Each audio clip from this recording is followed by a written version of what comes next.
بسم اللہ الرحمن الرحیم۔ ان المتقین فی جنات وعیون، بے شک خدا سے ڈرنے والے باغوں اور چشموں میں ہوں گے۔ ادخلوها بسلام، تم ان میں سلامتی اور امن کے ساتھ داخل ہو جاؤ۔ ونزعنا ما فی صدورہم من غل اخوانا علی سرر متقابلین، اور ان کے دلوں میں جو کینہ تھا ہم وہ سب دور کر دیں گے کہ سب بھائی بھائی کی طرح رہیں گے، تختوں پر آمنے سامنے بیٹھا کریں گے۔ لا یمسہم فیہا نصب وما ہم منہا بمخرجین، وہاں ان کو ذرا بھی تکلیف نہ پہنچے گی اور نہ وہ وہاں سے نکالے جائیں گے۔ حضرت ابو سعید خدری رضی اللہ عنہ روایت کرتے ہیں، رسول اللہ صلی اللہ علیہ وسلم نے ارشاد فرمایا، موت کو اس شکل میں لایا جائے گا گویا کہ وہ مینڈا ہے، دمبا ہے۔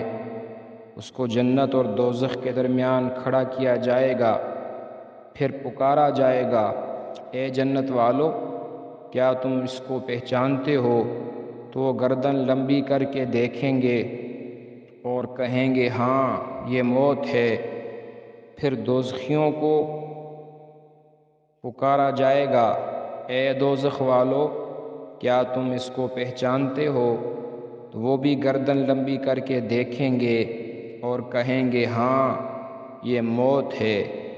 پھر اس کے لیے حکم ہوگا تو اس کو ذبح کر دیا جائے گا۔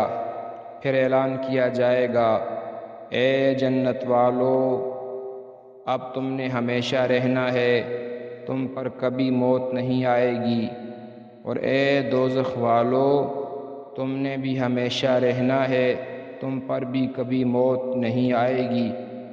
اس کے بعد رسول اللہ صلی اللہ علیہ وسلم نے یہ آیت مبارکہ تلاوت فرمائی، وَأَنذِرْهُمْ يَوْمَ الْحَسْرَةِ إِذْ قُضِيَ الْأَمْرُ وَهُمْ فِي غَفْلَةٍ وَهُمْ لَا يُؤْمِنُونَ، اور ان انسانوں کو اس حسرت کے دن سے ڈرائیے جب فیصلہ کر دیا جائے گا حالانکہ یہ لوگ غفلت میں پڑے ہوئے ہیں، ایمان نہیں لاتے۔ حضرت عبداللہ بن عمر رضی اللہ کی روایت ہے کہ جب جنت والوں اور دوزخ والوں کے سامنے موت کو ذبح کیا جائے گا تو جنت والوں کی خوشی میں اضافہ ہوگا، دوزخ والوں کے غم میں۔